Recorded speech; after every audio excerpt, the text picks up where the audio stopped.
করছি যে আল্লাহর জমিনে আল্লাহর খিলাফত কায়েম ছাড়া দুনিয়ার মানুষের, বাংলাদেশের মানুষের শান্তি আসতে পারে না। আল্লাহর খিলাফত কায়েম করার কোনো বিকল্প শান্তির কোনো পথ নাই। এই আল্লাহর খিলাফত কায়েম করতে হলে আমাদের এক হতে হবে, সংঘবদ্ধ হতে হবে, এক প্ল্যাটফর্মে সবাই আসতে হবে। আমাদের বিশেষ করে আলেমদের ইসলাম বলাতে দলগুলো, সেই দলগুলোর সবার এক হতে হবে।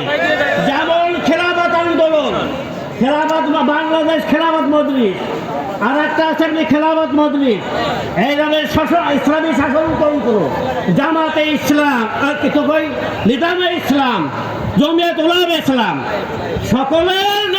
সকল দলের নেতৃবৃন্দের কাছে আমার আকুল আহ্বান, আপনারা সবাই এক টেবিলে বসে এক হয়ে বাংলার জমিনে খেলাফত প্রতিষ্ঠার জন্য একটু এক হয়ে যান।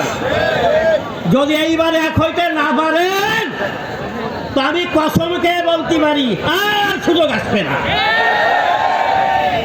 আর একটা কথা সাথে সাথে বলি ভাই, এক হওয়ার দুটি অবস্থা, একটু গরম রাখতে পারবো না, শরবত বানাতে হবে, সেই জন্য যদি কয় যে আমার লেবু দিলাম, লেবু কাটবেন না, আমি চিনি দিলাম, বইয়ান খুলবেন না, আমি দুধ দিলাম কিন্তু ঢালা যাবে না, তাহলে খাওয়া যাবে না।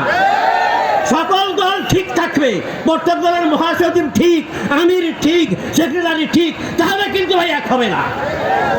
এই জন্য উদাত্ত আহ্বান জানাই, মহাসচিবের লোক ত্যাগ করিয়া, আমির হল লোক ত্যাগ করিয়া, পদের লোক ত্যাগ করিয়া সমস্ত দলের নেতারা সেই কথা বলেন আমি আমার ইবাদতে চাই না, মহাসচিব চাই না, আমি এক হতে চাই।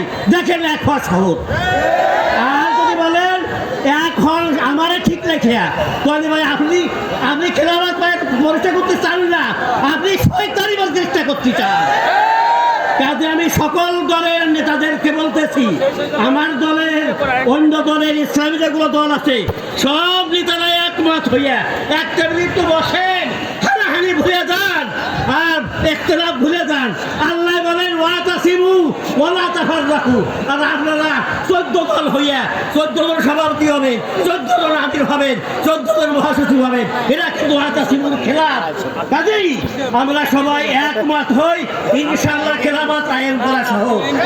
আর যদি একমত না হয় কিয়ামত পর্যন্ত বাংলার জমিনে খেলাফত কিন্তু আসবে না, ও মামলুকের দ্বারাও আসবে না, ও বাসেদের দ্বারাও আসবে না, ও শফিকের দ্বারাও আসবে না। কাজে আমি একমত হওয়ার জন্য সকলকে আহ্বান জানাই, বিশেষ করে নেতৃস্থানীয় লোকদেরকে আমি এক করার জন্য উদাত্ত আহ্বান জানাই। ও আখিরু দাওয়ানা আলহামদুলিল্লাহি রাব্বিল আলামিন।